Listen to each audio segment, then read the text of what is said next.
যেই ৫ ব্যক্তিকে আল্লাহ সুবহানাহু ওয়া তাআলা ভালোবাসেন, আজকে আমরা তাদেরকে নিয়ে একটু আলোচনা করব ইনশাআল্লাহ।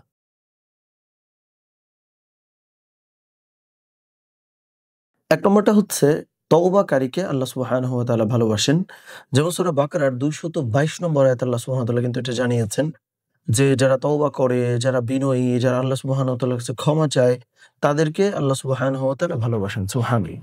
যেমন দেখেন এইখানে খুব গুরুত্বপূর্ণ একটা ব্যাপার হইলো আদম সন্তান মানে হচ্ছে আমরা যারা মানুষ, তারা জীবনে মানে প্রত্যেকটা মানুষ আমরা কিন্তু ভুল করি, ত্রুটি করি। সুতরাং ভুল ত্রুটি করা খুব একটা দোষের না।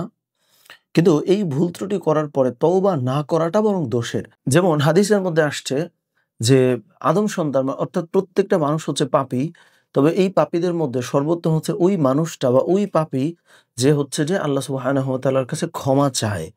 তার মানে ভুল করার থেকেও গুরুত্বপূর্ণ ব্যাপার হইল ভুল করার পরে আমি আল্লাহ সুবহানাহু ওয়া তাআলার কাছে ক্ষমা চাই কিনা বা তওবা করছি কিনা এই ব্যাপারটা।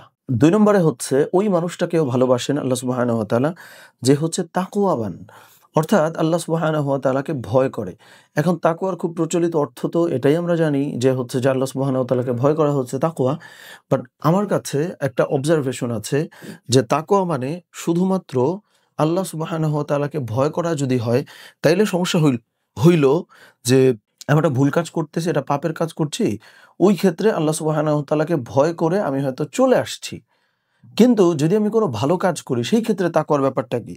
যদি আমি কোনো ভালো কাজ করি সেই ক্ষেত্রে তাকওয়াটা হইল আল্লাহ সচেতনতা। অর্থাৎ আমি একটা ভালো কাজ করতেছি, আমি যদি এই কাজটা করি তাহলে আমার আল্লাহ সুবহানাহু ওয়া তাআলা খুশি হবে। এইভাবে হচ্ছে যে চিন্তা করতে পারা। আর আমি যদি একটা মন্দ কাজ করি তাহলে আল্লাহকে ভয় পেয়ে ওখান থেকে ফেরত চলে আসবো।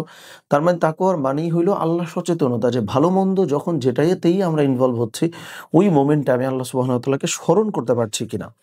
৩ নম্বর সূরা আলী ইমরানে আল্লাহ সুবহানাহু ওয়া তাআলা জানিয়েছেন যে আল্লাহ সুবহানাহু ওয়া তাআলা ধৈর্যশীলদেরকে অনেক ভালোবাসেন। সুতরাং আমাদের জীবনে ভুল হয়, আমাদের জীবনে বিপদ আসে, পরীক্ষা আসে, সমস্ত ক্ষেত্রে আমরা আল্লাহ সুবহানাহু ওয়া তাআলাকে স্মরণ করে আমরা সবর করি কিনা যে এর এগেইনস্ট এ আল্লাহ সুবহানাহু ওয়া তাআলা নিশ্চয়ই আমাকে ভালো কিছু দেবেন। এইভাবে আমি আসলে চিন্তা করতে পারছি কিনা। এটা কিন্তু খুব গুরুত্বপূর্ণ। তাহলে ৩ নম্বরে আমরা কাদের কথা বলেছি? যারা সবর করে তাদের কথা। ৪ নম্বরে হইল যারা ন্যায়পরায়ণ।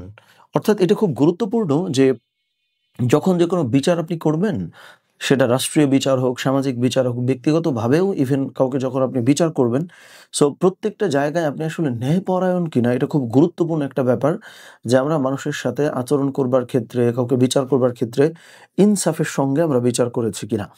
সর্বশেষ খুব গুরুত্বপূর্ণ যেটা বলে আমরা আজকের আলোচনাটা শেষ করব সেটা হইল তাওয়াক্কুলকারীকেও আল্লাহ সুবহানাহু ওয়া তাআলা ভালোবাসেন।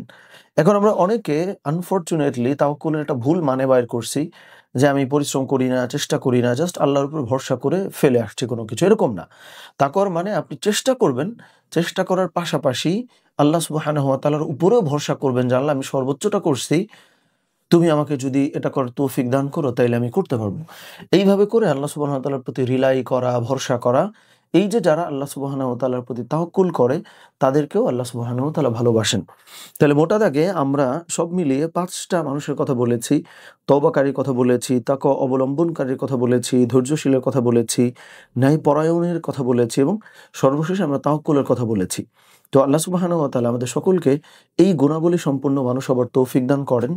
আমিন। আসসালামু আলাইকুম ওয়া রাহমাতুল্লাহ।